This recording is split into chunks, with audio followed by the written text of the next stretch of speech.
Sekitar 800 tahun yang lalu, ada segelintir orang yang tinggal di dalam hutan Sidapanam, dan di pinggiran hutan Sidapanam terdapat sebuah sungai indah yang bernama Sungai Jivandara. Dikisahkan, karena banyaknya keajaiban di tempat ini, membuat banyak pendeta serta para petapa berdatangan ke tempat ini untuk bertapa. Dan tidak hanya bertapa, tapi para pendeta serta para petapa ini juga bagaikan sebuah penerang bagi penduduk lokal. Karena selain bertapa, mereka juga selalu mengajarkan dharma serta nilai-nilai kebaikan kepada para penduduk lokal. Selain itu, mereka juga mengajarkan para penduduk lokal tentang bagaimana caranya membuat ramuan beserta pengobatan herbal Ayurveda. Dan dengan semua itu, mereka pun mengubah kehidupan di dalam hutan Sidapanam menjadi sebuah peradaban yang hebat.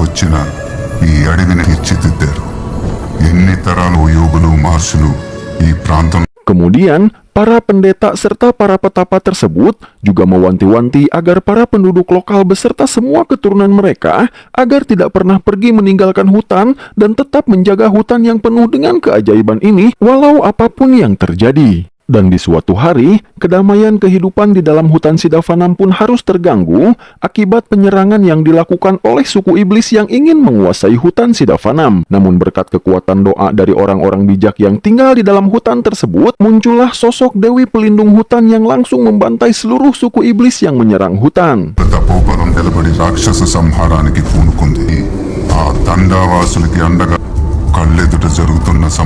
Lalu, setelah berhasil memberantas para suku iblis, Dewi Pelindung yang sepertinya ingin tetap tinggal dan berada di dalam hutan Sidapanam, mengubah dirinya menjadi sebuah gunung di hutan Sidapanam, di mana dengan itu, selamanya Dewi Pelindung akan tetap berada di hutan Sidapanam. Kemudian, sebagai rasa terima kasih dari para penduduk hutan, mereka pun membangun sebuah kuil di atas gunung jelmaan Dewi Pelindung, lalu mulai rutin memberikan persembahan kepada Dewi di kuil. Dan karena meyakini bahwa kaki Dewi merupakan pelindung bagi Sidapanam, para penduduk pun memberikan nama terhadap daerah yang berada di kaki gunung dengan nama Padagatam.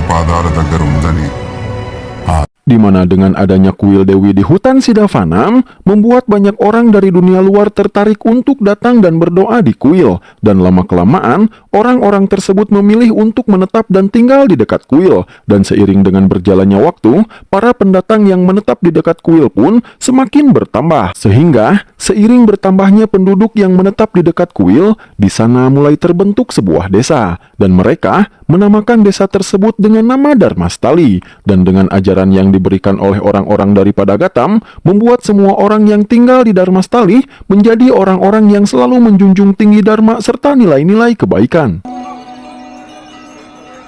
Namun sayangnya, setelah 800 tahun berlalu, Dharmastali yang tadinya merupakan desa suci yang selalu menjunjung tinggi dharma serta nilai-nilai kebaikan, kini mulai kehilangan kesuciannya. Semua itu diakibatkan karena kini Dharmastali dikuasai oleh seorang mafia jahat yang bernama Basava. Sehingga, kini kehidupan di Dharmastali telah diselimuti oleh berbagai aktivitas kejahatan, seperti pencurian, pemerkosaan, penjualan serta pengedaran narkoba, dan berbagai aktivitas-aktivitas ilegal yang lainnya.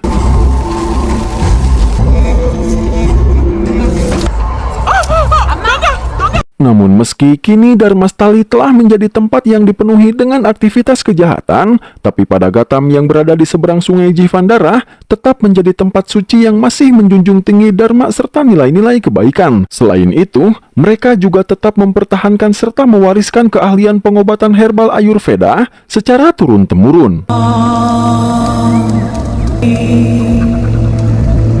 Dan kini, Padagatam dipimpin oleh seorang pakar Ayurveda terbaik saat ini yang bernama Veda, di mana saking ahli dan hebatnya Veda, dia sampai didatangi oleh beberapa orang dari dunia luar yang merupakan para dosen di Universitas Ayurveda yang berniat mengajaknya untuk pergi meninggalkan Padagatam serta hutan Sidapanam, lalu tinggal di kota untuk mengembangkan Ayurveda di sana. Namun Veda menolak tawaran tersebut. Dan setelah menolak tawaran dari para dosen Universitas Ayurveda, Veda bersama para warga Padagatam yang lainnya pun pergi menyeberangi sungai Jivandara untuk menuju kuil Dewi, di mana di sana, seperti biasanya, Veda bersama semua warga Padagatam yang lain selalu melakukan pengobatan-pengobatan herbal kepada para pengunjung kuil. Dan di sana juga ada seorang pendeta yang bernama Kang Kohar yang sedang memberikan edukasi kepada para pengunjung atau wisatawan kuil yang berasal dari dunia luar tentang sejarah pembangunan kuil tersebut, di mana Kang Kohar menjelaskan bahwa kuil tersebut dibangun oleh para warga Padagatam. Oleh karena itu, Kang Kohar menjelaskan bahwa sudah sepantasnya mereka semua selalu mengingat jasa dari orang-orang Padagatam. Namun di tengah-tengah edukasi yang diberikan oleh Kang Kohar, tiba-tiba muncullah Basava bersama para anak buahnya, di mana Basava yang mendengar Kang Kohar masih saja mengeluh-elukan dan memuji para warga Padagatam, langsung memanggil Kang Kohar untuk memperingatkannya, agar Kang Kohar berhenti memberikan pujian-pujian kepada para warga Padagatam di dalam pidatonya, karena hal itu bisa membuat lebih banyak lagi masyarakat yang akan mencintai serta menghormati para warga Padagatam. Dan Basava yang sangat membenci para warga Padagatam, jelas dia tidak mau jika orang-orang Padagatam semakin dicintai. Oleh karena itu, untuk kesekian kalinya Basava kembali memperingatkan Kang Kohar untuk tidak memuji mereka lagi di dalam pidatonya. Dan jika kali ini Kang Kohar masih tidak mau mendengarkan peringatan dari Basava, maka Basava berjanji kalau dia pasti akan segera menghabisi Kang Kohar. Dan tak lama setelah itu, ada beberapa orang polisi yang datang ke kuil dengan tujuan untuk mencari Basava dan menangkapnya. Dan meski beberapa kali diperingatkan oleh bawahannya untuk tidak berani-berani berurusan dengan Basava, namun si Pak Senior polisi yang bernama Jajang ini tetap bersikeras untuk melanjutkan niatnya menangkap Basava dan sedikit pun tidak merasa takut dengan Basava. Bahkan, Jajang memarahi bawahannya tersebut karena sebagai seorang polisi, bisa-bisanya dia takut dengan seorang penjahat. Namaskar. Mere municipal chairman. Setelah bertemu dengan Basava, tanpa berbasa-basi, Jajang pun langsung mengungkapkan tujuannya bahwa dia menerima keluhan atas tindakan kejahatan yang dilakukan oleh Basava. Dan kini, dia datang dengan membawa bukti yang lengkap untuk menangkap Basava. Namun dengan santai, Basava mengatakan bahwa dia bersedia ikut dengan Jajang ke kantor polisi, namun dengan satu syarat, yaitu Jajang harus melakukan persembahan di kuil tersebut terlebih dahulu, karena adalah sebuah dosa yang besar jika ada orang yang datang berkunjung ke Dharmastali, namun si orang tersebut pergi dari Dharmastali tanpa melakukan persembahan terlebih dahulu di dalam kuil, ungkap Basava. Oleh karena itu, sebelum membawa Basava, Jajang bersama para bawahannya pun terlebih dahulu berniat melakukan persembahan di kuil dengan ditemani oleh Basava dan para anak buahnya. Namun ketika Jajang dan para bawahannya sedang berjalan untuk melakukan persembahan di dalam kuil, tiba-tiba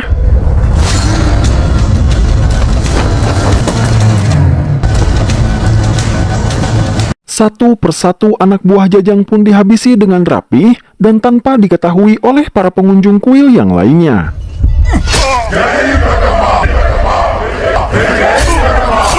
Sampai akhirnya, Jajang pun menyadari bahwa seluruh bawahannya telah tewas di tangan anak buah Basava, yang membuat Jajang pun akhirnya mulai menyadari tentang betapa berbahayanya sosok dari Basava ini. Sehingga, di sana Jajang pun mulai ketakutan lalu pergi melarikan diri. Namun,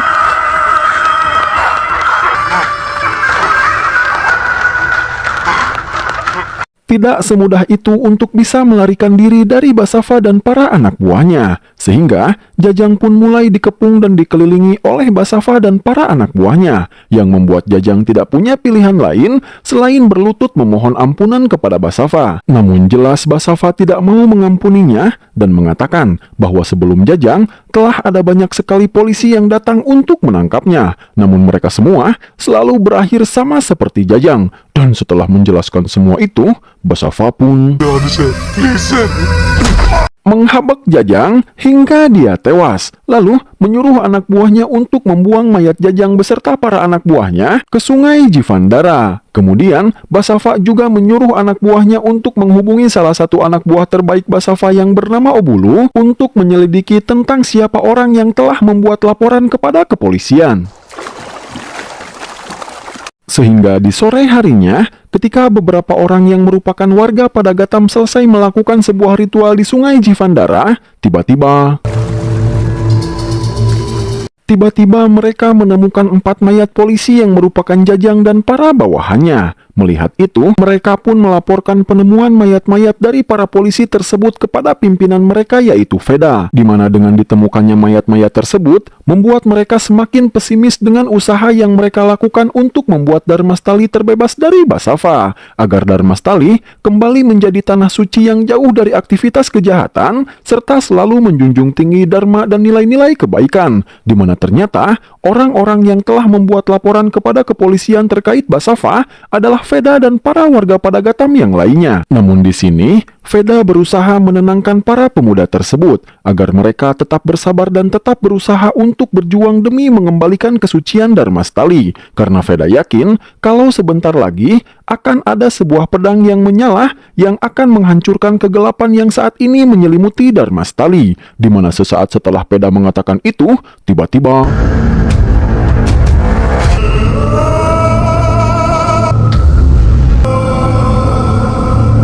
datanglah seorang bapak-bapak bernama Acarya ke Dharmastali, di mana Acarya merupakan seorang tukang kayu yang datang ke Dharmastali untuk mencari pekerjaan. Dan di sana, Acarya tinggal di rumah kenalannya yang bernama Naglu. Namun meski mengaku sebagai tukang kayu yang datang untuk mencari pekerjaan, sepertinya kedatangan Acarya ke Dharmastali mempunyai maksud lain dan bukan datang hanya untuk sekedar mencari pekerjaan. Itu terbukti dengan Acarya yang terlihat selalu memantau situasi Dharmastali seperti sedang mengumpulkan banyak informasi terkait Dharmastali.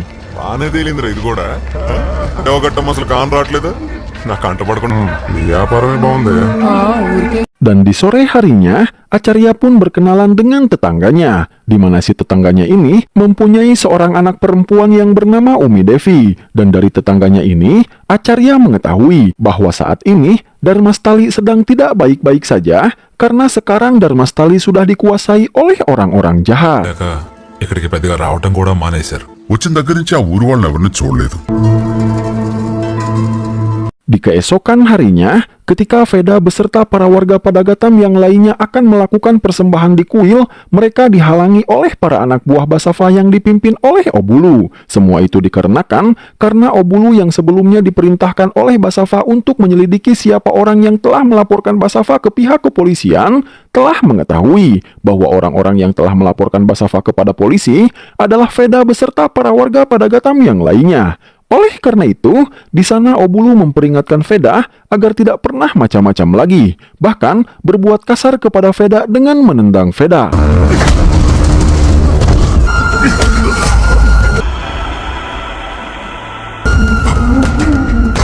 Dan para warga yang menyaksikan Veda yang merupakan pimpinan dari suku Padagatam yang sangat mereka hormati diperlakukan seperti itu, mereka pun merasa sangat bersedih. Tapi mereka semua tidak berani melawan Obulu yang merupakan salah satu pentolan anak buah Basava. Sehingga mereka hanya bisa menyaksikan kejadian tersebut dengan kesedihan. Dan tak butuh waktu lama, berita tentang Obulu yang telah menendang Veda pun langsung tersebar luas ke seluruh Dharmastali, di mana mereka sangat bersedih melihat para warga Padagatam yang selama ini dihormati atas kesucian serta jasa-jasa mereka harus diperlakukan sangat buruk dan kasar oleh Obulu dan yang lainnya, di mana obrolan tersebut juga ternyata didengar oleh Acarya yang memang sejak awal kedatangannya selalu terlihat seperti mengawasi seluruh keadaan yang ada di Dharmastali. Oleh karena itu, di malam harinya, Acarya mendatangi pabrik narkoba milik Basava, di mana di sana Acarya menemui orang yang bernama Supriyadi, lalu berpura-pura memesan 2 kilo narkoba kepadanya. Namun ketika Supriyadi sedang mempersiapkan pesanan Acarya, Acarya melihat Obulu yang baru saja keluar dari kamar dan baru saja selesai menggadabah seorang wanita. Kemudian Obulu duduk di sebelah Acarya dan berbuat tidak sopan kepada seorang wanita yang ada di dekatnya, sehingga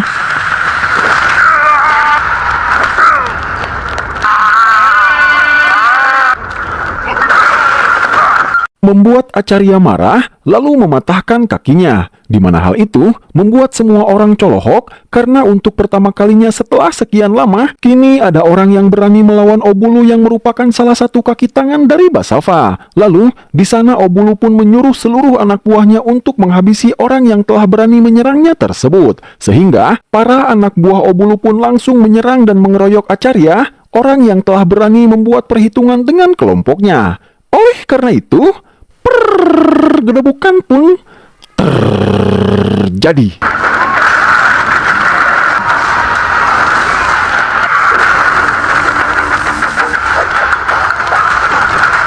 Setelah mengalahkan seluruh anak buah Obulu, Acarya pun menghampiri Obulu lalu mengatakan bahwa karena Obulu telah berani-beraninya mengangkat kakinya dengan menendang orang pada Gatam, maka kini Acarya akan mematahkan kakinya tersebut, ungkap Acarya sambil menginjak dan mematahkan kaki Obulu yang membuat Supriyadi colohok menyaksikannya. Setelah itu, Acarya menghampiri Supriyadi dan menyuruh Supriyadi untuk merahasiakan bahwa Acarya merupakan orang di balik semua kekacauan di pabriknya tersebut.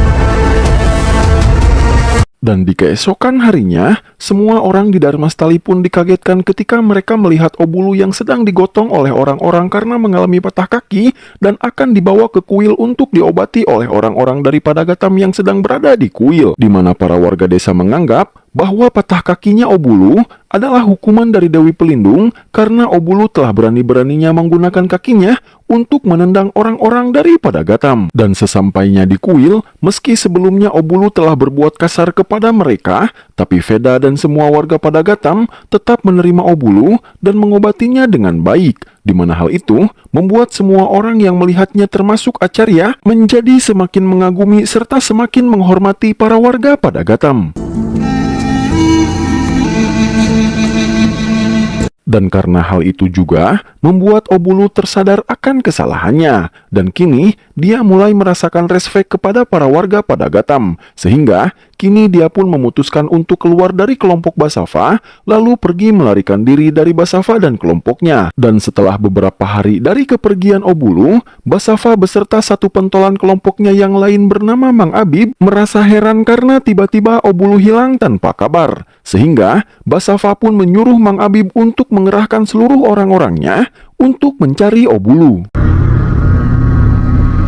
Sementara itu di tempat lain yang jauh dari hutan Sidavanam, kita akan diperkenalkan dengan sosok dari seorang mafia yang menjadi alasan mengapa Basava bisa begitu berkuasa di Dharmastali. Dia bernama Ratod. Ini bebenguknya. Di mana di sana, Ratod sedang mengumpulkan para politikus yang merupakan anak buahnya untuk membantunya di dalam mewujudkan proyek impiannya, di mana proyek impiannya tersebut adalah Ratod ingin membangun sebuah pertambangan di hutan Sidavanam. Dengan kata lain, Ratod ingin merubah hutan Sidavanam menjadi sebuah pertambangan miliknya, karena di hutan tersebut tersimpan banyak kekayaan alam yang akan membuat Ratod menghasilkan banyak uang. Namun di sini, salah seorang politikus berusaha mengingatkan Ratod tentang kegagalan Ratod di dalam membangun pertambangan di hutan Jagadalpur, di mana di saat itu Ratod harus mengalami kegagalan membangun pertambangan miliknya di hutan Jagadalpur karena dia digagalkan oleh Acarya dan kelompoknya. Sehingga dari sini, kita pun bisa menyimpulkan bahwa Acarya memanglah bukan hanya sekedar tukang kayu yang datang ke Dharmastali hanya untuk mencari pekerjaan. Kembali kepada Acarya, di mana di saat dia sedang bekerja, Acarya mendengar sebuah obrolan antara tetangganya dengan guru sekolah Umadevi, di mana di sana guru Umadevi menasihati orang tua Umadevi agar mereka mengizinkan dan mendukung Umadevi untuk belajar musik di sekolahnya, karena Umadevi merupakan seorang anak yang sangat menyukai musik. Awalnya, Acarya tidak tertarik dengan obrolan tersebut. Namun ketika Acarya mendengar bahwa nama guru dari Umadevi adalah Nilambari, Acarya pun langsung berbalik untuk melihat sosok dari Nilambari.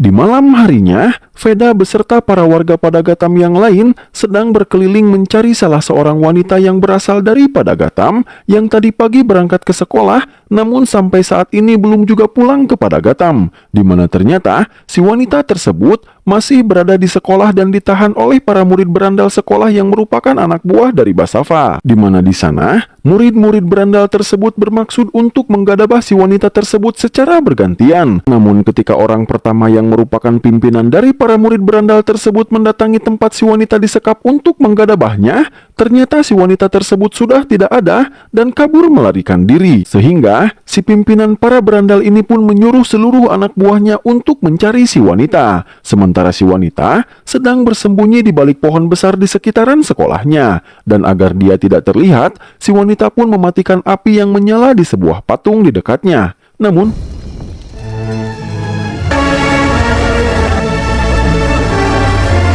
tiba-tiba saja ada Acarya yang muncul di depannya lalu menyalakan kembali api yang dimatikan oleh si wanita. Kemudian Acarya pun menuntun dan mengajak si wanita untuk pergi dari sana. Namun mereka dihentikan oleh para berandal yang ingin menggadabah dan menikmati tubuh si wanita. Dan karena Acarya tidak mau menyerahkan si wanita meski para berandal ini telah memintanya baik-baik, para berandal ini pun mencoba merebut si wanita secara paksa dari tangan Acarya. Oleh karena itu, pergedebukan pun terjadi.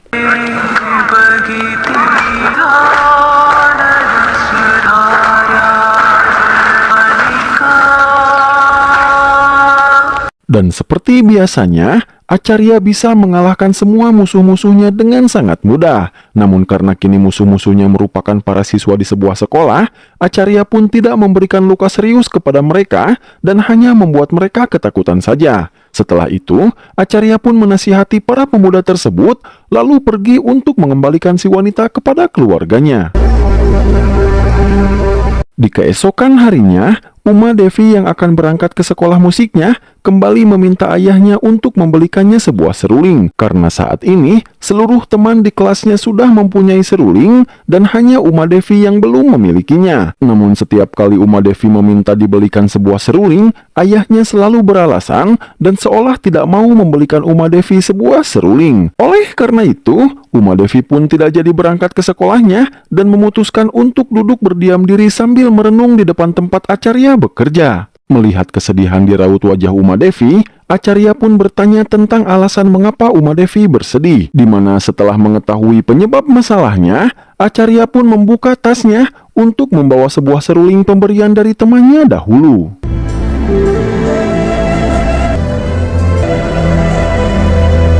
Di mana kemudian seruling tersebut Acarya berikan kepada Uma Devi yang membuat Uma Devi sangat bahagia lalu segera pergi ke sekolah musiknya. Dan ketika Uma Devi sedang menggunakan seruling tersebut untuk belajar di sekolahnya, alangkah terkejutnya Nilambari ketika dia melihat seruling yang digunakan oleh Uma Devi, di mana Nilambari seolah mengenal siapa pemilik sebenarnya dari seruling tersebut. Sehingga di sana Nilambari pun bertanya kepada Uma Devi tentang dari mana Uma Devi mendapatkan seruling tersebut. Dan ketika Nilambari mengetahui bahwa orang yang telah memberikan seruling tersebut kepada Uma Devi adalah Acarya, di malam harinya, Nilambari yang ditemani oleh ayahnya yaitu Kang Kohar, pergi menemui Acarya untuk menanyakan siapa sebenarnya Acarya dan bagaimana Acarya bisa mendapatkan seruling tersebut. Dan Acarya menjawab bahwa seruling tersebut adalah pemberian dari temannya yang bernama Sida. Mendengar nama Sida, Nilambari beserta Kang Kohar pun menjadi sangat kaget, lalu menanyakan tentang bagaimana caranya Acarya bisa mengenal Sida. Sehingga di sini Acarya pun menjelaskan seluruh cerita mengenai Sida, namun kita belum bisa mengetahui apa yang Acarya ceritakan kepada Kang Kohar dan juga Nilambari.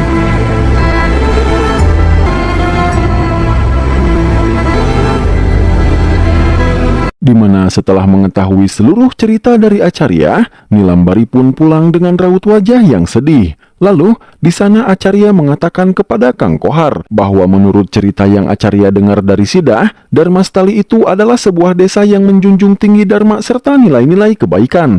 Namun selama aku di sini, aku sama sekali tidak melihat dharma serta nilai-nilai kebaikan, ungkap Acarya. Jadi, apa sebenarnya yang menjadi alasan mengapa Darmastali saat ini menjadi desa yang berbeda dan tidak lagi menjunjung tinggi dharma serta nilai-nilai kebaikan? Tanya Acarya. Mendengar itu, Kang Kohar menjelaskan bahwa sejak Sidak pergi meninggalkan Darmastali, Darmastali jatuh ke dalam cengkeraman kekuasaan Basava. Dan karena perbuatan jahat yang dilakukan oleh Basava serta para kelompoknya itulah yang telah menghapus dharma serta nilai-nilai kebaikan yang selama ini diajarkan serta disebarluaskan oleh para warga Padagatam, ungkap Kang Kohar dengan sedih. Setelah itu, dengan sedih Kang Kohar pun menjelaskan bahwa besok adalah hari di mana ritual prosesi kereta Dewi Pelindung akan dilaksanakan, di mana ritual tersebut merupakan ritual yang seharusnya dilaksanakan dan dipimpin oleh orang-orang dari Padagatam. Namun kali ini, justru ritual tersebut akan dipimpin oleh Basava, yang notabene merupakan seorang penjahat dan bukan berasal dari Padagatam, di mana menurut Kang Kohar, dengan dipimpinnya ritual tersebut oleh Basava, maka itu bisa menodai kesucian dari ritual tersebut. Karena itu artinya, ritual suci itu akan dipimpin oleh seseorang yang kotor, ungkap Kang Kohar dengan penuh kesedihan. Singkat cerita, di keesokan harinya, semua orang pun telah bersiap untuk melakukan ritual. Namun terlihat di raut wajah semua orang kalau mereka menjalani ritual tersebut dengan penuh kesedihan, karena untuk pertama kalinya, ritual yang mereka anggap suci ini akan dilakukan dan dipimpin oleh orang yang mereka anggap orang kotor. Namun ketika Basava datang ke acara ritual dan akan memulai ritual tersebut, tiba-tiba Acarya menjatuhkan semacam bubuk-bubuk berwarna merah yang membuat pandangan Basava serta orang-orang di sekitarnya terhalang. Lalu,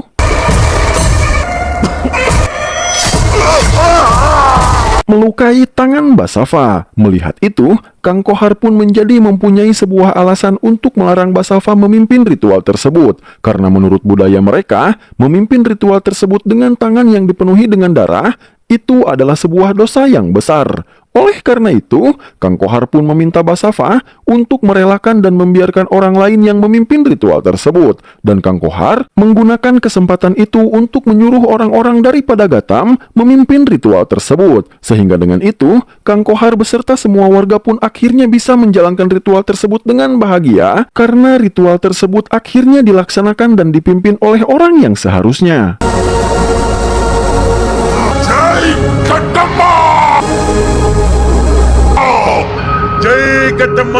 Di malam harinya, Basava yang gagal memimpin ritual pun menjadi sangat marah. Dan di sana, Basava bercerita kepada Mang Abib dan seluruh anak buahnya bahwa meskipun Basava tidak melihat jelas bagaimana wajah dari orang yang menyerangnya, tapi dia melihat sorot matanya yang melihat tajam ke arahnya. Oleh karena itu, Basava menyuruh Mang Abib dan seluruh prajuritnya untuk mencari orang tersebut ke seluruh Darmastali, sehingga di keesokan harinya, tanpa mengetahui bagaimana ciri-ciri dari orang yang mereka cari, seluruh prajurit Basava pun mencari orang yang telah menyerang Basava ke seluruh Darmastali. Namun jelas, dengan petunjuk yang minim, mereka pun gagal menemukan Acarya. Singkat cerita, setelah beberapa hari berlalu, Mang Abib yang telah mendapatkan informasi terkait Obuluh mendatangi Basava untuk melaporkan informasi tersebut, di mana Mang Abib mengatakan bahwa alasan mengapa Obuluh hilang tanpa kabar adalah karena Obuluh sengaja kabur melarikan diri dari kelompok mereka. Dan alasan mengapa Obuluh melarikan diri adalah karena sebelumnya dia telah dihajar oleh seseorang, dan tidak hanya Obuluh, tapi anak buah mereka yang merupakan para siswa berandalan di sekolah pun juga telah dihajar oleh orang yang sama, di mana dengan informasi tersebut, Mang Abib mengatakan bahwa mungkin kini telah datang seseorang yang sedang merencanakan sesuatu untuk melawan Basava serta seluruh kelompoknya, ungkap Mang Abib. Dan di tengah-tengah obrolan mereka, tiba-tiba datanglah Ratod ke sana untuk menemui Basava, di mana maksud kedatangan Ratod menemui Basava adalah untuk meminta bantuan Basava dalam merealisasikan niat Ratod untuk membuat sebuah pertambangan di hutan Sidavanam. Karena di dalam merealisasikan impiannya tersebut, Ratod mempunyai sebuah kendala, yaitu hutan Sidavanam merupakan hutan tempat tinggal para warga Padagatam. Jadi, untuk bisa membuat pertambangan di hutan Sidavanam, langkah pertama yang harus mereka lakukan adalah mereka harus mengusir orang-orang Padagatam dari hutan Sidavanam. Namun untuk bisa mengusir orang-orang Padagatam, mereka tidak bisa bisa menggunakan kekerasan karena mengingat orang-orang Padagatam merupakan orang-orang yang paling dicintai dan paling dihormati di hutan Sidavanam. Jika mereka mengusir orang-orang Padagatam secara paksa, maka itu akan membuat seluruh warga Darmastali dan sekitarnya mengamuk dan melawan mereka demi melindungi orang-orang Padagatam. Oleh karena itu, untuk bisa mengusir para warga Padagatam, hanya ada satu cara, yaitu mereka harus bisa memfitnah dan menghancurkan nama baik Padagatam dari seluruh warga di sekitar sana. Maka dengan begitu, para warga akan kehilangan respek mereka kepada orang-orang Padagatam, sehingga nantinya mereka tidak akan membela dan menghormati para warga Padagatam lagi, ungkap Ratod. Dan Basava yang mempunyai hutang budi kepada Ratod karena memang atas dukungan dari Ratodlah dia bisa menguasai Darmastali, dengan senang hati mau membantu Ratod untuk menjalankan aksinya. Sehingga di malam harinya Basava memerintahkan beberapa orang yang dia sewa untuk menyusup ke Padagatam lalu mencampurkan racun ke dalam racikan obat Ayurveda yang telah disiapkan oleh orang-orang Padagatam. Oleh karena itu, di keesokan harinya, banyak anak-anak yang mengalami keracunan sesaat setelah mereka meminum obat Ayurveda yang diberikan oleh orang-orang dari Padagatam. Di mana setelah para orang tua membawa anak-anak yang keracunan ke sebuah rumah sakit, si dokter di rumah sakit tersebut mengatakan bahwa penyebab dari keracunan yang terjadi kepada anak-anak tersebut adalah obat Ayurveda yang diberikan oleh orang-orang dari Padagatam. Dan sesaat setelah si dokter memberikan penjelasan tersebut, orang-orang yang telah disiapkan oleh Basava untuk menjadi provokator pun mulai mengoceh dan mengatakan bahwa orang-orang dari Padagatam tersebut pasti sengaja meracuni anak-anak itu. Jadi, sebelum orang-orang dari Padagatam tersebut menjadi lebih berani dan melakukan kejahatan yang lebih besar lagi, mari kita pergi ke sana untuk memberikan mereka pelajaran. Oleh karena itu, para preman anak buah Basava beserta para warga yang terhasut oleh orang-orang suruhan Basava pun segera pergi menuju Padagatam untuk mengobrak-abrik Padagatam dan menghajar mereka semua.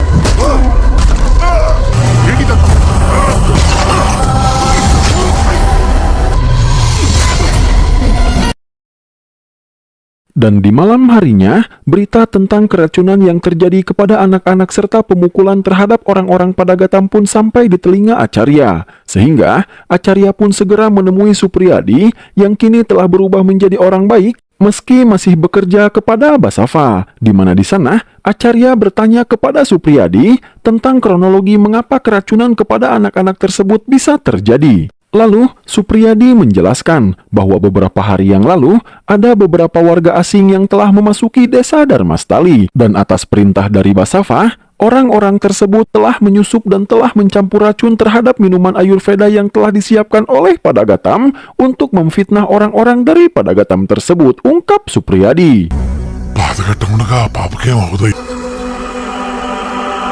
Di keesokan harinya, setelah mengevakuasi dan mengobati seluruh warga Padagatam yang terluka, di saat Veda masih terbaring tak sadarkan diri karena ditusuk oleh Mang Abib, para warga Padagatam yang ketakutan dan mulai merasa bahwa Padagatam sudah tidak aman lagi untuk mereka tinggali, dengan berat hati mereka pun memutuskan untuk pergi meninggalkan Padagatam saat itu juga.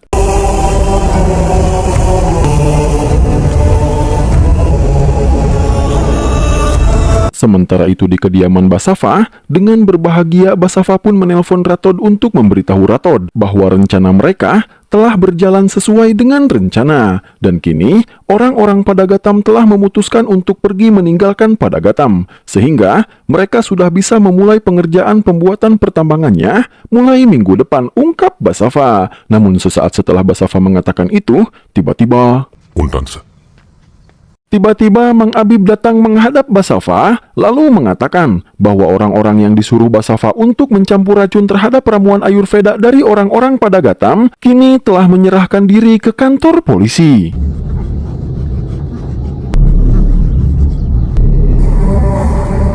Di mana hal itu membuat Basava menjadi sangat terkejut karena dengan itu maka usahanya untuk memfitnah dan mencemarkan nama baik Padagatam akan gagal. Selain itu, Mang Abib juga membawa Supriyadi ke hadapan Basava karena Mang Abib mengira bahwa penyebab mengapa orang-orang suruhan Basava tiba-tiba saja menyerahkan diri ke kantor polisi adalah Supriyadi. Hal itu membuat Basava marah sehingga dia menghampiri Supriyadi untuk menginterogasinya tentang kebenaran berita yang disampaikan oleh Abib. Namun Supriyadi menjawab menjawab bahwa bagaimana mungkin dia bisa membuat orang-orang tersebut menyerahkan diri ke kantor polisi karena Supriyadi tidak mempunyai kekuatan apapun untuk melakukan itu, ungkap Supriyadi. Setelah itu, Supriyadi menjelaskan bahwa orang yang telah menangkap, menghajar, dan menjebloskan orang-orang suruhan Basafa ke kantor polisi adalah orang yang telah mematahkan kaki Obulu serta orang yang telah melukai tangan Basafa. Dengan kata lain, Supriyadi menjelaskan bahwa pelaku dari ketiga kejadian tersebut merupakan orang yang sama. Lalu, Supriyadi mengatakan bahwa orang tersebut adalah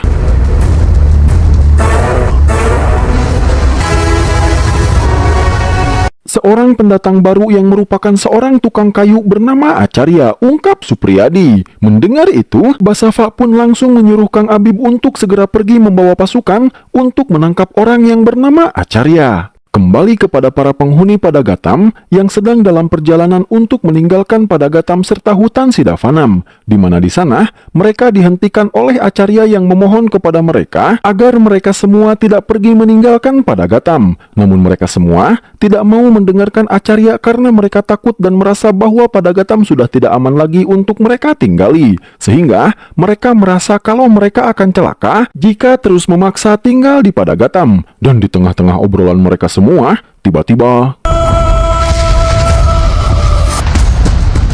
Tiba-tiba datanglah Abib bersama pasukannya yang berniat menangkap Acarya. Awalnya, para warga Padagatam berusaha melindungi Acarya dan memohon kepada Abib agar mau berbaik hati melepaskan Acarya. Namun Abib tidak mau mendengarkan apa yang mereka katakan dan tetap bersikeras untuk menangkap Acarya. Sehingga dengan senang hati Acarya pun meladeni mereka semua seorang diri. Dan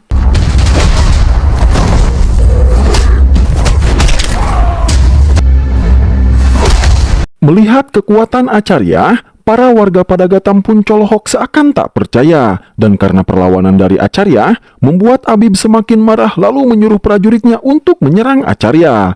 Oleh karena itu, maka pergedebukan pun terjadi.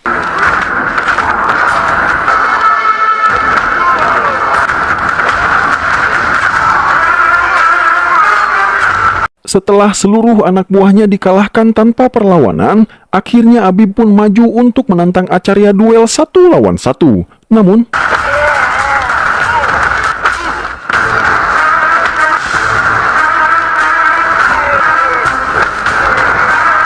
di hadapan Acarya, Abib hanya bagaikan sepotong ranginang yang rangu, sehingga tanpa bersusah payah sama sekali, di hadapan semua orang, Acarya pun bisa menghajar dan mengalahkan Abib dengan mudah. Dan setelah mengalahkan Abib, Acarya pun menyuruh semua orang untuk kembali ke Padagatam dan jangan takut dengan ancaman yang mungkin akan kembali menyerang mereka. Karena kali ini, Acarya berjanji bahwa dia bahkan siap mengorbankan dirinya demi melindungi semua penduduk Padagatam. Mendengar itu, karena kini mereka sudah melihat sendiri bagaimana kekuatan Acarya, mereka pun bersedia untuk membatalkan niat mereka lalu kembali ke Padagatam. Sementara Acarya sendiri membawa mayat Abib menuju kediaman Basafa.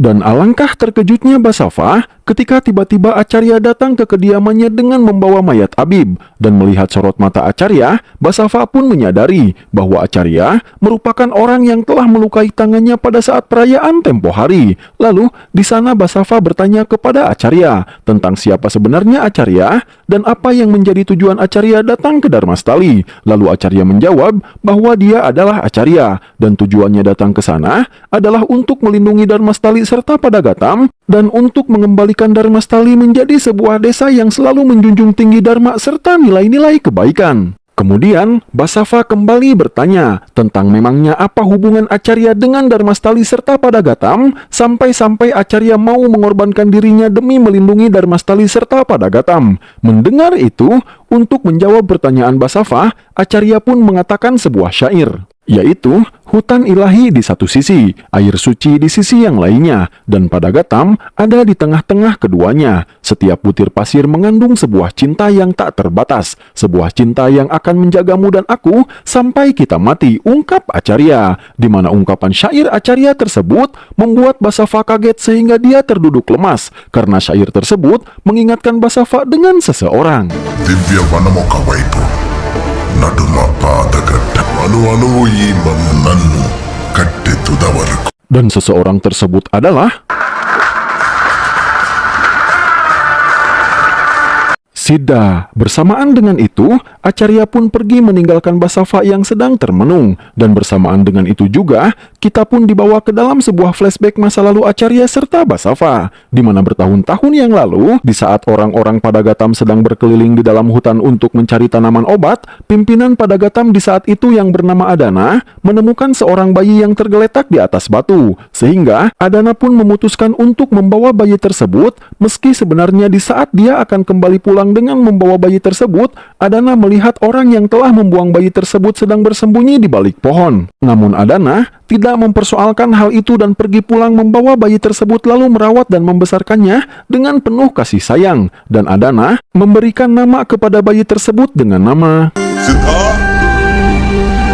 Sida. Singkat cerita, dengan didikan dari Adana, Sida pun telah tumbuh menjadi seorang pemuda baik hati, penyayang, cerdas, kuat, berbudi pekerti, dan sangat mencintai Padagatam serta Dharmastali. Sehingga, tak jarang Sida selalu menjadi sosok pelindung bagi Padagatam serta Dharmastali ketika ada sesuatu yang tak diinginkan terjadi di sana.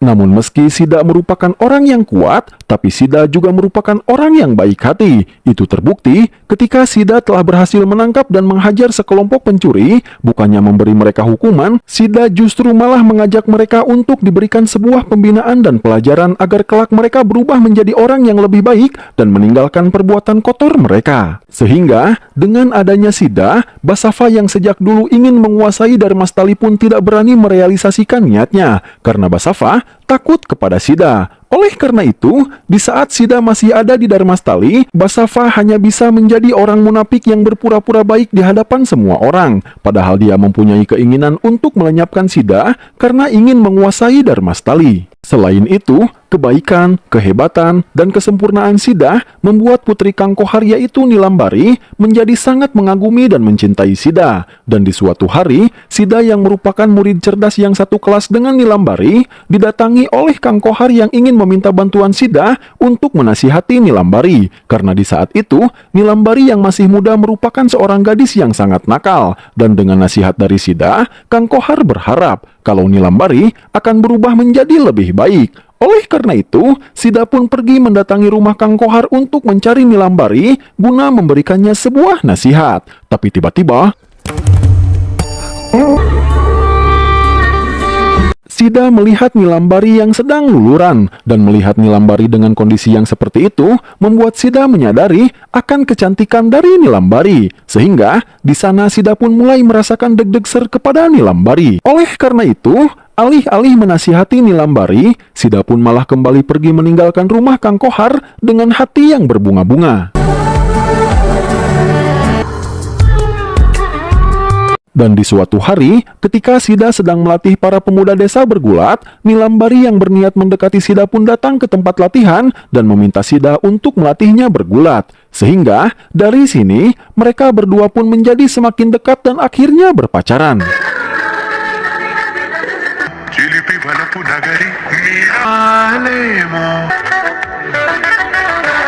Singkat cerita, di suatu hari, desa mereka kedatangan seorang pengusaha bernama Acun, di mana Acun merupakan adik dari Ratod, dan kedatangan Acun ke sana adalah untuk menemui para petinggi desa dan mengajak mereka untuk bekerja sama untuk membangun sebuah bisnis di Dharmastali dan juga Padagatam, di mana Acun berniat menjadikan Dharmastali sebagai kota industri yang akan menghasilkan banyak uang, di mana dengan begitu, maka seluruh warga desa akan menjadi warga yang sejahtera, yang mempunyai banyak uang, ungkap Acun. Namun tawaran Acun ditolak secara halus oleh Adana yang merupakan sesepuh atau pemimpin dari semua warga yang ada di Dharmastali serta Padagatam. Karena bagi Adana dan semua orang di sana, Dharmastali harus tetap seperti ini, tetap menjadi daerah yang suci yang penuh dengan keajaiban serta nilai-nilai budaya yang kuat, sebuah daerah yang selalu menjunjung tinggi dharma serta nilai-nilai kebaikan. Dan meski ditolak secara sopan, tapi Acun terlihat sangat kecewa dan marah dengan jawaban dari Adana.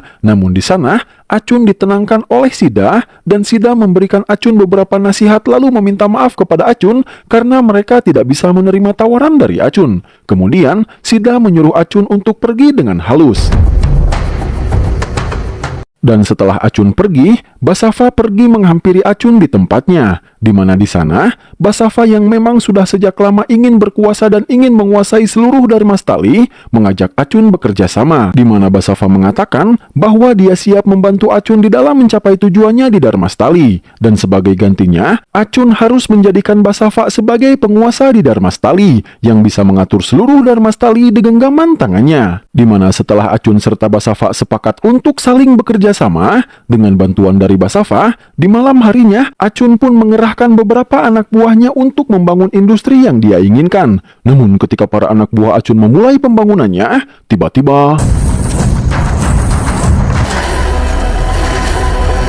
Tiba-tiba mereka melihat sesuatu, namun kita belum bisa mengetahui apa atau siapa yang datang menghampiri mereka. Yang jelas, di keesokan harinya, orang-orang ini pun telah ditemukan tewas oleh para warga dan kepolisian.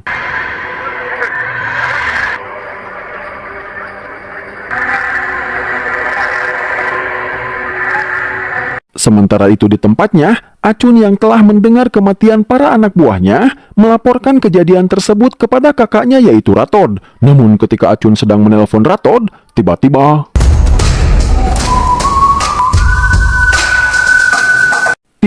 Sida datang menghampiri Acun dengan ramah dan sopan seperti biasanya. Namun kini, Sida mulai mengatakan kata-kata yang mengancam kepada Acun, di mana Sida mengatakan, "Sebelumnya aku telah berusaha mengingatkanmu dengan sopan, tapi bukannya mengerti, sepertinya kau tidak mengerti dan masih bersikeras untuk membuat Dharmastali menjadi kota industri seperti yang kau inginkan. Namun kini, dengan tewasnya orang-orang suruhanmu semalam, semoga kau mengerti dengan peringatan yang aku berikan," ungkap Sida. Di mana dari perkataannya ini, kita bisa menyimpulkan bahwa sesuatu yang semalam dilihat oleh orang-orang suruhan Acun adalah Sida yang datang untuk menghentikan pembangunan, lalu menghabisi orang-orang suruhan Acun tersebut. nama వారికి ఎదురవటం Dan meski sudah mendapatkan peringatan kedua dari Sida, tapi nampaknya Acun masih belum sadar dan masih ingin melanjutkan niatnya tersebut. Sehingga, di malam harinya, Acun pun membuat sebuah rencana agar dia bisa merealisasikan tujuannya untuk menjadikan Dharmastali sebagai kota industri. Di mana Acun yang menyadari bahwa alasan mengapa masyarakat Dharmastali tidak ingin Dharmastali menjadi kota industri adalah karena adanya kuil, Acun pun berencana untuk menghancurkan kuil tersebut terlebih dahulu. Karena Acun yakin, jika seandainya kuil tersebut telah dihancurkan, maka nantinya orang-orang Dharmastali akan mau menerima tawaran Acun untuk menjadikan Dharmastali sebagai kota industri. Oleh karena itu, Acun beserta Basafa dan Kang Abib pun menyusun sebuah rencana untuk menghancurkan kuil Dewi sekaligus untuk menjebak dan menghabisi Sida. Di mana di sana mereka membagi sebuah tugas, di mana Acun akan membawa seluruh pasukannya untuk menghancurkan kuil, sementara Basafa serta Abib akan menemui Sida untuk memancing Sida agar dia mau datang ke kuil. Ucarikan nama yang padi. Sehingga, ketika Sida akan menghampiri Adana untuk meminta izin agar dia diizinkan menikahi Nilambari, Basafa bersama Mang Abib pun datang menemui Sida, lalu mengatakan bahwa saat ini, Acun bersama seluruh prajuritnya sedang dalam perjalanan menuju kuil untuk menghancurkan kuil, dan Basafa yang melihat Acun ingin menghancurkan kuil, berusaha menghentikan Acun, namun Basafa tidak berhasil menghentikan Acun, dan dia pun akhirnya harus terluka, ungkap Basafa sambil menunjukkan luka di lengannya. Lalu, sesaat setelah Basafa mengatakan itu, tiba-tiba Adana pun terjatuh dan meringis kesakitan. Namun di sana, bukannya mengkhawatirkan keadaannya sendiri, Adana justru lebih mengkhawatirkan keadaan kuil. Sehingga, Sida pun menyuruh Veda untuk membawa dan mengobati Adana, sementara Sida akan pergi untuk menyelamatkan kuil. Di mana dengan begitu, maka rencana Basafa untuk memancing Sida pun kini telah berhasil, dan kini dia berencana untuk menghabisi Sida di kuil. Sementara itu di kuil, Acun beserta para prajuritnya telah tiba dan akan segera memulai penghancuran kuil. Namun untunglah Sida pun juga telah tiba di kuil, dan Sida yang sangat mencintai serta menghormati kuil tidak membiarkan Acun dan prajuritnya untuk menyentuh apalagi menghancurkan kuil, di mana Sida mati-matian menghentikan Acun beserta seluruh prajuritnya yang berusaha untuk menghancurkan kuil, sehingga jangankan bisa menghancurkan, mereka semua sama sekali tidak berhasil menggores kuil sedikit pun. Dan oleh karena itu, maka pergedebukan pun terjadi.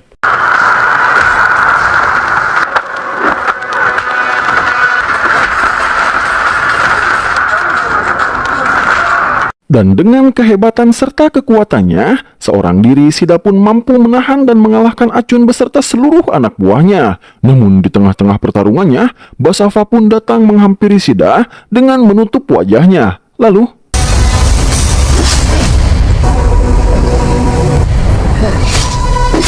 menusuk Sida beberapa kali dari belakang, yang membuat Sida pun akhirnya harus terluka. Dan karena takut ketahuan, setelah memberikan beberapa tusukan ke tubuh Sida, Basava pun pergi menjauhi Sida dan berharap kalau Acun dan para anak buahnya akan bisa menyelesaikan Sida. Namun ternyata, apa yang Basava pikirkan adalah salah, karena meskipun terluka, nyatanya Sida masih mampu bertahan dan masih bisa melawan mereka semua, bahkan berhasil membabat habis Acun beserta anak buahnya yang tersisa.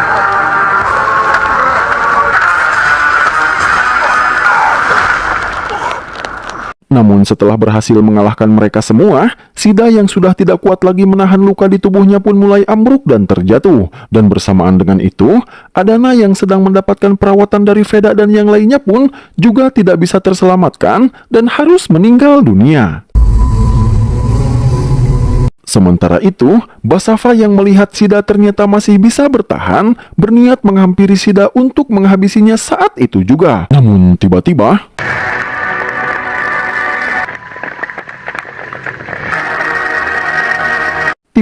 datanglah para pasukan pemberontak yang menghampiri Sida, sehingga dengan itu membuat Basava membatalkan niatnya untuk mendekati dan menghabisi Sida, dan Sida yang tergeletak tak sadarkan diri dibawa pergi oleh para pasukan pemberontak tersebut.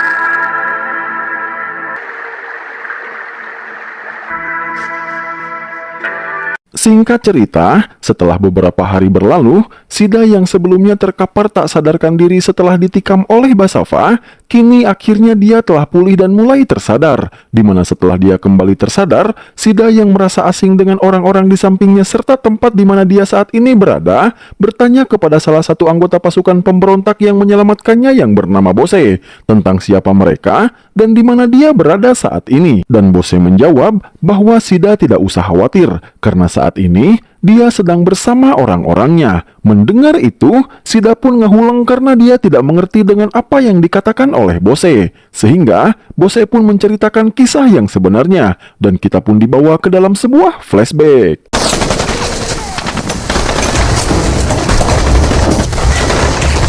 Dan di sini kita akan diperkenalkan dengan sosok ayah Sida yang bernama Sangkar, serta ibu Sida yang bernama Sumati. Dan Sangkar merupakan pimpinan dari para pasukan pemberontak, di mana di saat itu pasukan pemberontak sedang berperang melawan para pasukan pemerintah. Dan meskipun berhasil menghabisi beberapa pasukan musuh, Sangkar yang berperang sambil menggendong Sida yang masih bayi pun pada akhirnya harus tertembak dan terluka.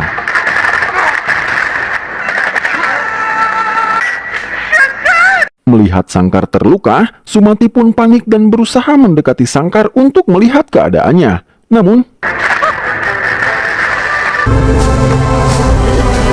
lalu di tengah-tengah kesulitan mereka semua, demi kelangsungan kelompok dan perjuangan mereka, Sangkar pun menyuruh salah satu anggotanya yaitu Acarya untuk pergi membawa anaknya bersama para pasukan lain yang masih selamat. Namun sebelum Acarya pergi membawa anaknya, Sangkar berpesan kepada Acarya agar Acarya bisa memastikan kalau anak Sangkar juga akan menjadi bagian dari kelompok mereka saat nanti anaknya sudah dewasa. Dan setelah Sangkar mengatakan itu, Acarya pun pergi bersama para pasukan pemberontak lain yang masih selamat. Sementara Sangkar dan para pasukan yang terluka harus tewas di medan pertempuran tersebut. Sehingga sejak hari itu, Acarya pun menggantikan Sangkar serta Sumati sebagai orang tua yang merawat Sida. Namun karena Acarya merasa kalau akan sangat berbahaya berkeliaran di hutan dengan membawa seorang bayi, Acarya pun memutuskan untuk meninggalkan Sida di hutan Sidavanam ketika Acarya melihat orang-orang dari Padagatam sedang berada di hutan tersebut. Di mana dengan itu, Acarya berharap kalau Sida akan tumbuh dengan aman dan selamat serta bisa menjalani kehidupan yang lebih baik. Nikah Dan begitulah akhir dari cerita Bose kepada Sida. Setelah itu, Bose juga menjelaskan bahwa sebenarnya selama bertahun-tahun lamanya, meski Sida hidup bersama Adana dan orang-orang Padagatam, tapi dari kejauhan Acarya selalu memperhatikan Sida untuk memastikan kalau Sida selalu hidup dengan baik dan sejahtera. Karena meskipun Sida bukanlah anak kandung Acarya, tapi Acarya selalu menyayangi Sida layaknya anak kandungnya sendiri. Itulah sebabnya saat Acarya melihat Sida sedang dalam bahaya saat Sida sedang bertarung melawan Acun dan para prajuritnya, di saat itu juga Acarya beserta seluruh pasukan pemberontak datang untuk mengamankan dan menyelamatkan Sida, ungkap Bose.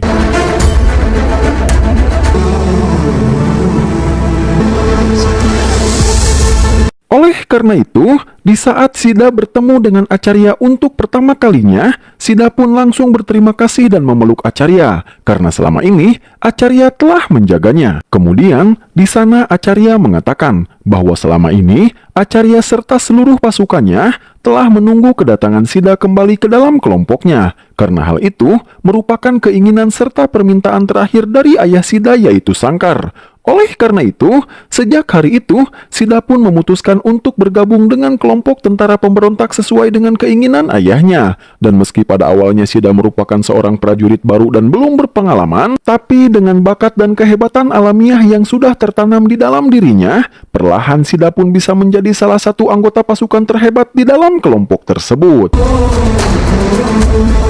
Bahkan, di suatu hari ketika salah satu anggota mereka yang bernama Gofur terkepung oleh pasukan pemerintah dan bahkan Acarya tidak bisa menyelamatkan Gofur karena dia ditahan oleh Bose yang melarang Acarya untuk menyelamatkan Gofur karena itu terlalu beresiko, tiba-tiba dengan sangat berani, Sida pun berlari lalu menyandra salah satu anggota pasukan pemerintah yang mengepung Gofur. Sehingga dengan itu, Sida pun bisa memaksa para pasukan pemerintah untuk melepaskan Gofur. Oleh karena itu, mereka berdua pun bisa kabur melarikan diri.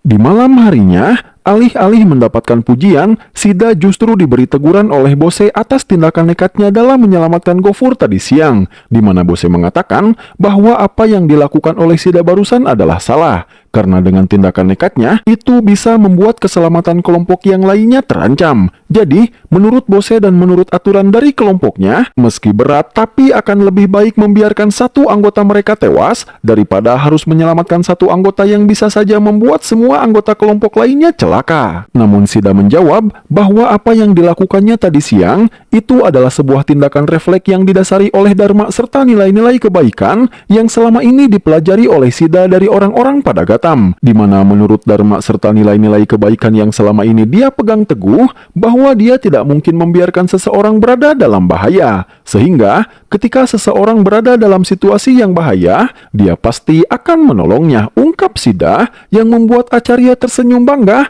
atas jawaban Sida.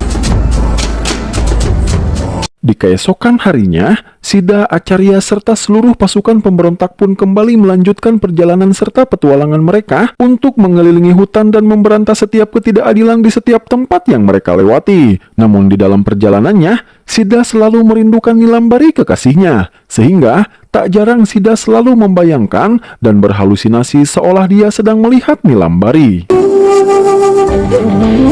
Namun meski begitu, itu tidak membuat jiwanya lemah untuk terus memberantas para orang jahat serta perilaku ketidakadilan, sehingga Sida pun terus melanjutkan petualangannya bersama para pasukan pemberontak untuk menegakkan dan mencari keadilan, dan setiap tindakan yang ditunjukkan oleh Sida itu selalu membuat Acarya tersenyum bangga dan bahagia, karena anak yang selama ini dia jaga kini telah tumbuh menjadi seorang pemuda tangguh dan baik hati.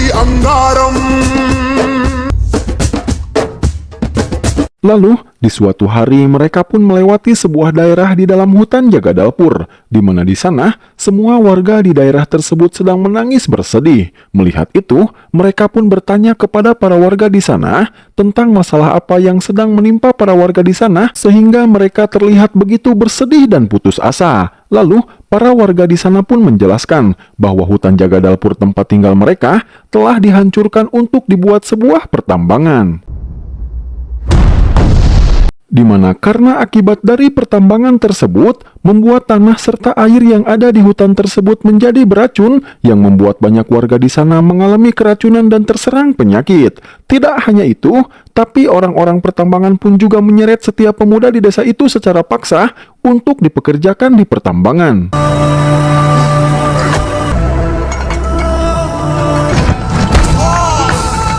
Mengetahui itu, Acarya serta Sida dan seluruh pasukan pemberontak pun membuat sebuah rencana, di mana mereka mencuri seragam para pasukan tentara pemerintah yang ditugaskan untuk berjaga di pertambangan tersebut, lalu menyusup masuk ke dalam pertambangan tersebut. Dan setelah itu,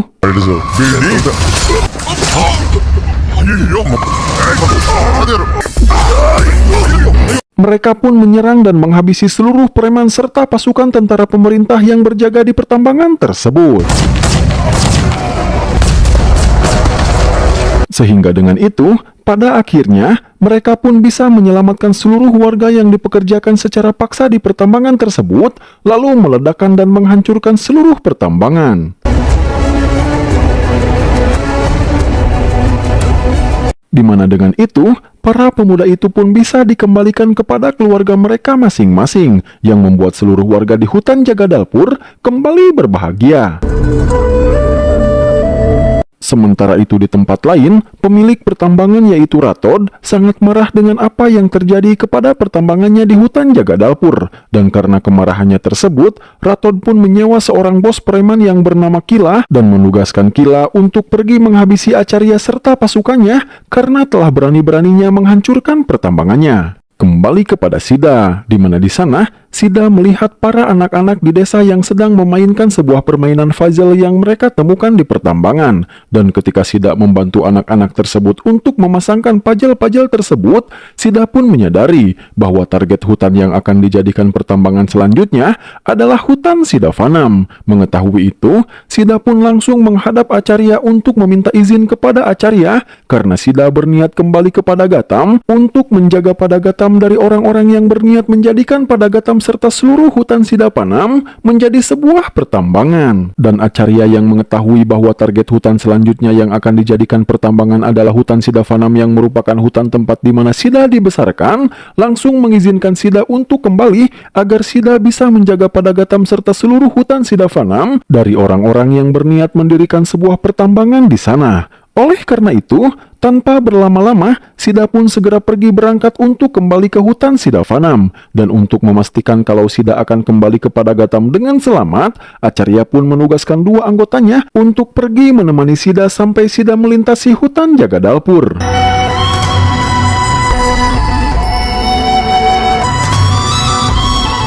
Namun di tengah-tengah perjalanan, Sida berpapasan dengan Kila serta pasukannya. Dan karena Sida mendengar pembicaraan Kila yang berniat untuk menyerang Acarya serta seluruh kelompoknya, Sida pun menyuruh para anggota pasukan pemberontak yang menemani dirinya untuk segera kembali dan memberitahu Acarya tentang rencana penyerangan yang sedang direncanakan oleh Kila terhadap kelompoknya. Sementara Sida sendiri berniat menahan Kila serta kelompoknya di sini untuk menahan mereka semua sambil menunggu kedatangan Acarya dan yang lainnya.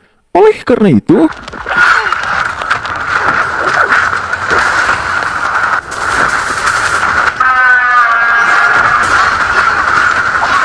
Sida pun mulai memburu dan menghabisi para pasukan tentara yang dibawa oleh Kila satu persatu secara sembunyi-sembunyi.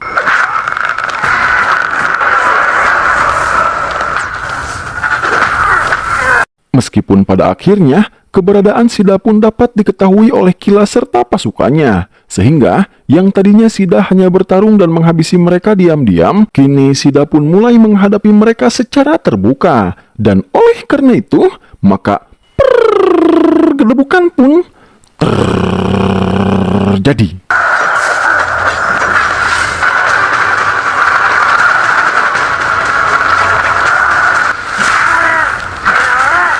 Dan dengan bakat alamiah serta dengan pelatihan yang diberikan oleh Acarya, tanpa kesulitan, Sida pun mampu menghabisi sebagian prajurit, bahkan berhasil melukai dan menyandra Kila. Namun, salah seorang anak buah Kila berhasil menangkap Sida. Namun ketika Sida hampir saja celaka, tiba-tiba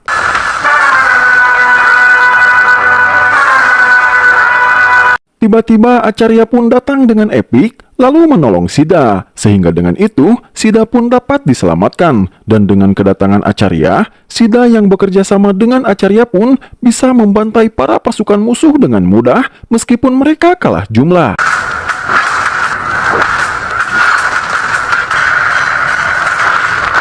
Namun mereka pun harus mengalami sedikit kesulitan ketika mereka harus berhadapan dengan para pasukan yang menggunakan senjata api. Tapi tiba-tiba,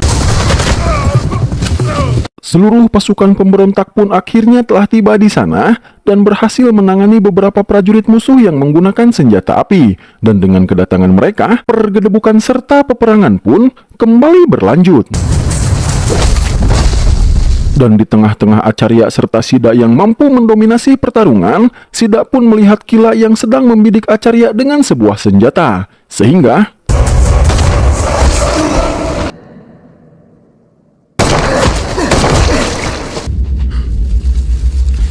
Sida yang tidak ingin melihat Acarya celaka pun berlari lalu menjadikan tubuhnya sebagai tameng agar Acarya tidak celaka. Dan karena kejadian itulah, meski sebenarnya Bose dan para anggota lain telah berhasil menyudutkan Kila dan pasukannya, tapi Acarya melarang Bose serta seluruh kelompoknya untuk melakukan pengejaran dan menyuruh mereka semua untuk menghentikan peperangan. Karena kini, yang terpenting bagi mereka adalah menyelamatkan Sida terlebih dahulu. Sida. Namun ketika mereka semua sedang dalam perjalanan untuk membawa Sida ke tempat seorang dokter terdekat, Sida pun menghembuskan nafas terakhirnya. Tapi sebelum benar-benar meninggal, Sida pun meminta satu hal kepada Acarya, yaitu Sida meminta Acarya untuk melindungi desa tempat Sida dibesarkan.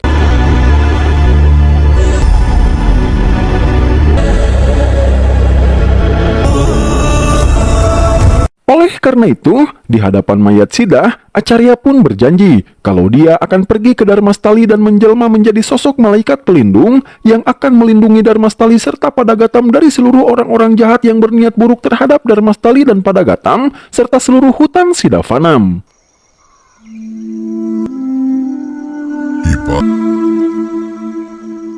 Dan begitulah akhir dari cerita Acarya kepada seluruh penduduk Padagatam, di mana mendengar cerita tentang bagaimana perjuangan sosok seorang Sida demi menjaga kedamaian Padagatam serta seluruh hutan Sidavanam membuat semua warga menjadi sangat bersedih dan terharu. Dan mendengar bagaimana perjuangan Sida, semua warga Padagatam pun bertekad untuk bersatu demi menjaga kesucian Padagatam serta seluruh hutan Sidavanam demi menjaga dan menghormati keinginan terakhir dari Sida.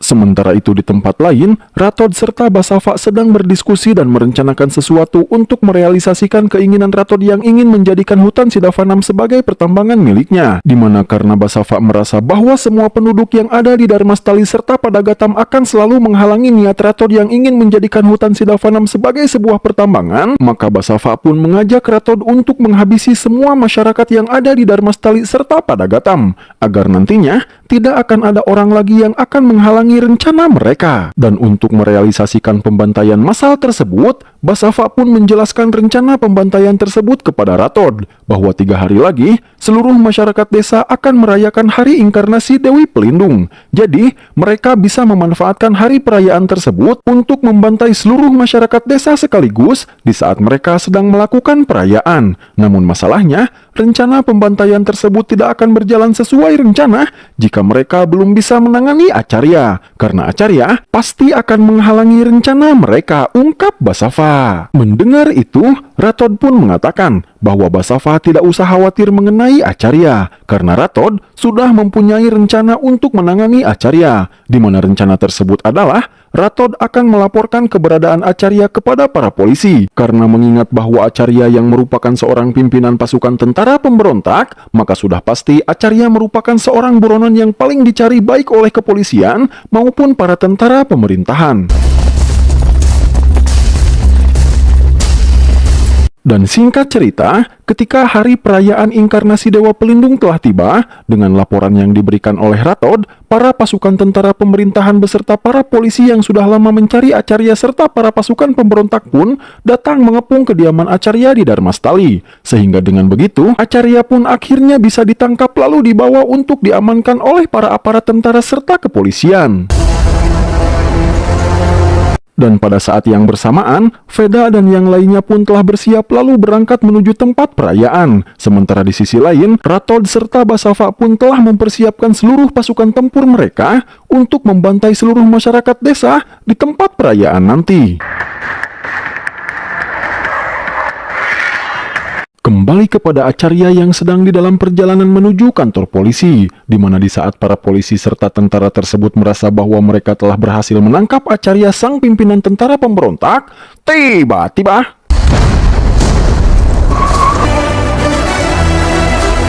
tiba-tiba perjalanan mereka diganggu dan mereka semua dikepung oleh seluruh pasukan tentara pemberontak, sehingga dengan begitu Acarya pun akhirnya bisa dibebaskan kembali. Sementara itu, seluruh warga desa pun telah memulai acara ritual perayaannya yang diadakan di kuil, namun tanpa mereka sadari bahwa nyawa mereka kini sedang dalam bahaya, karena ketika mereka sedang melakukan ritual tersebut, Basava, Ratod, Gila, serta seluruh pasukannya sedang dalam perjalanan menuju kuil untuk membantai seluruh masyarakat. Namun di saat mereka mengira bahwa rencana mereka telah berjalan lancar,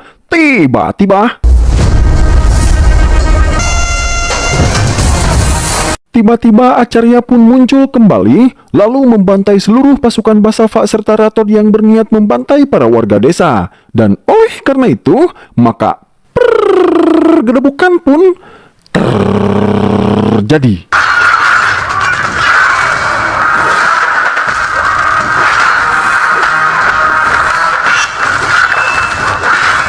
Dan dengan amarah yang berapi-api, Acarya pun bisa membantai seluruh prajurit Ratod serta Basava dengan mudah. Bahkan, dengan penuh amarah yang berlipat ganda, Acarya pun menghajar dan menghabisi Gila, orang yang telah membuat Sida tewas.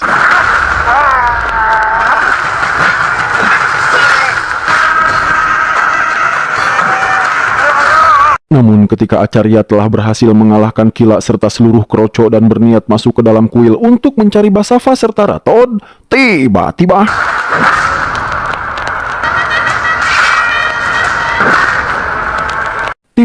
Acarya pun dibokong oleh Basava, Ratod, serta prajurit mereka yang masih tersisa, sehingga membuat Acarya kecolongan dan terluka lalu terjatuh tak sadarkan diri. Namun belegugnya, tanpa memastikan kematian Acarya, Basava serta Ratod pun pergi meninggalkan Acarya dan berniat menjalankan aksi mereka untuk membantai seluruh warga desa. Sementara itu, Acarya yang sedang pingsan pun kembali tersadar karena dia seolah mendengar suara Sida yang membangunkannya. Oleh karena itu,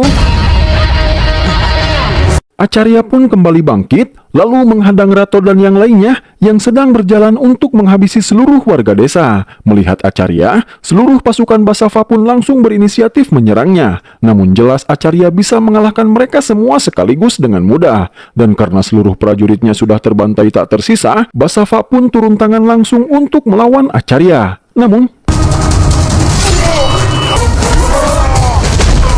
Basava yang sejak awal terlihat sangat kuat pun bisa dikalahkan dengan mudah oleh Acarya, layaknya kroco-kroco Basava yang lainnya. Di mana hal itu membuat Ratod pun kini mulai ketakutan dan menyadari kesalahannya selama ini karena telah berani-beraninya berurusan dengan orang yang salah. Sehingga Ratod pun berusaha kabur melarikan diri. Namun Acarya bisa mengejarnya lalu menghabisinya.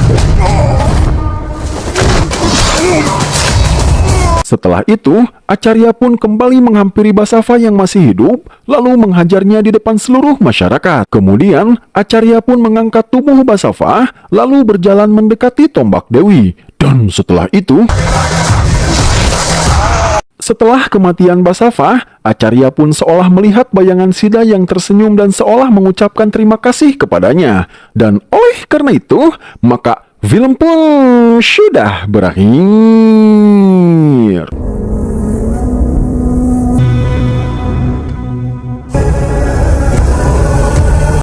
Oke, sampai di sini dulu pertemuan kita kali ini ya lur. Terima kasih bagi dulur-dulur yang sudah menonton dari awal hingga akhir. Jangan lupa like, komen, share, dan subscribe ya lur. Sampai jumpa lagi di video-video berikutnya. Bye-bye.